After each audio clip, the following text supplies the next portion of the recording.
Is our main story this morning. The leaders of the seven parties have clashed in the only televised election debate to feature David Cameron and Ed Miliband on the same stage.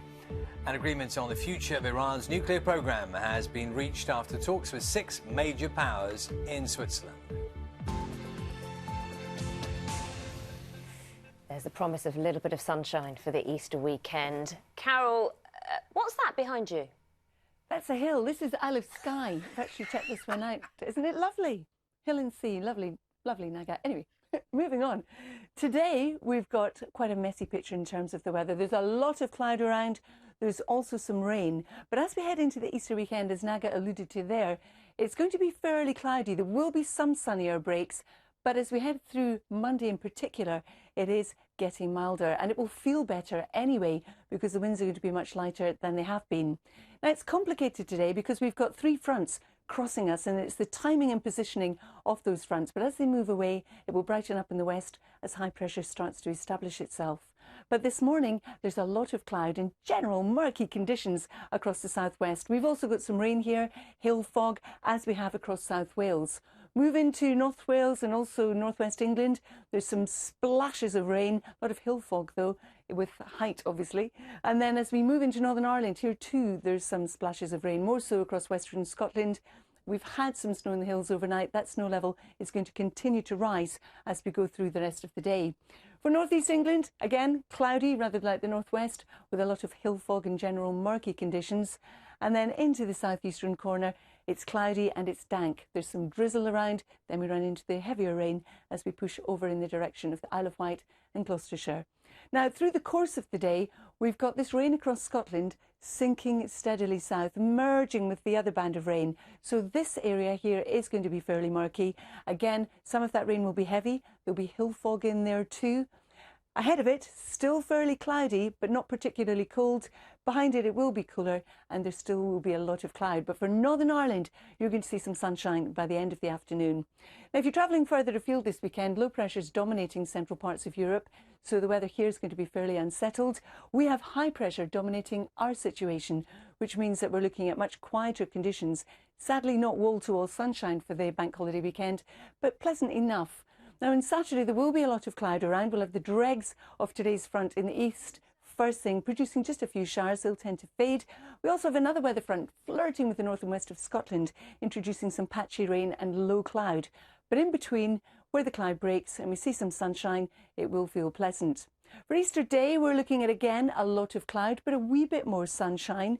Temperatures, well, roughly where they should be at this time of year. We're looking at into the low teens in terms of Celsius.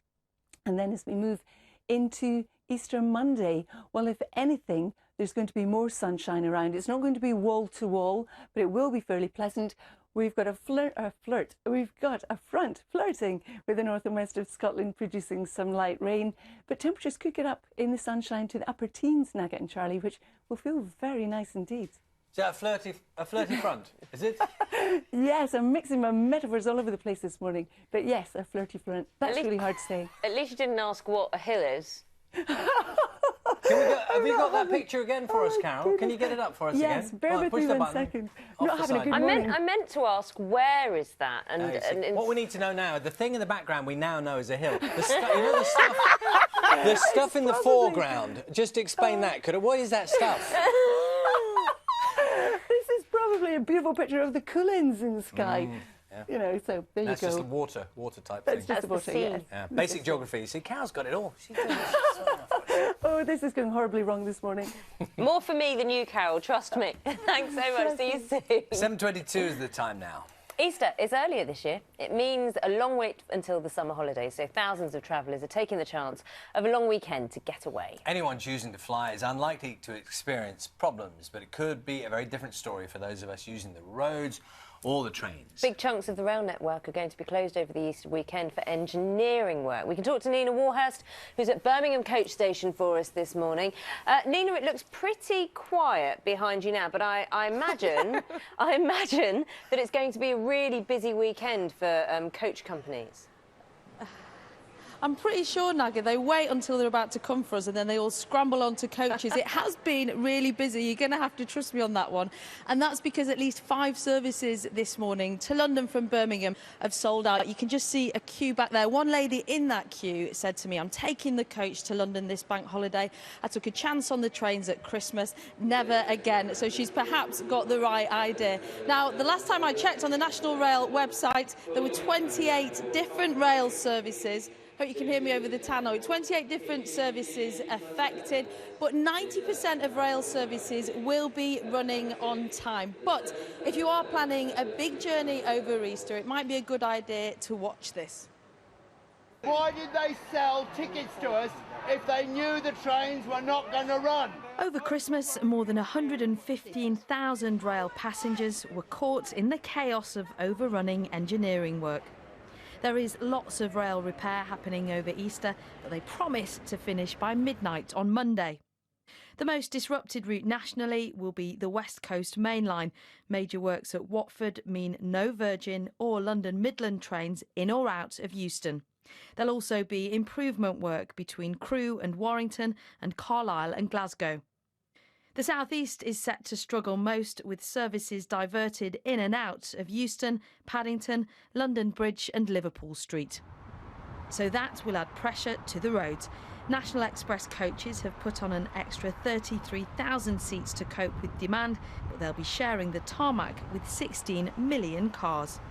Travel hotspots are expected on the A303 through Hampshire, Wiltshire and Somerset, on the M1 from the M25 to Milton Keynes and from Leicestershire to Rotherham. Also the M5 from Bristol to Exeter and through the West Midlands, as well as, of course, the M25. So maybe the 1.8 million people heading abroad have the right idea. Spain and Florida are among the top destinations, though with 400,000 flying out of Heathrow alone, maybe not. The advice is to check before you travel and to leave plenty of extra time. Well, at National Rail assure me they learnt the lesson the hard way over Christmas. They put on hundreds of extra members of staff and lots of extra buses. Simon Calder joins me now. He's the travel editor from the Independent newspaper. You've been looking at the airports. How are they looking this morning? All doing pretty well so far. If you're going to Florida, then if you're flying Virgin Atlantic from Gatwick,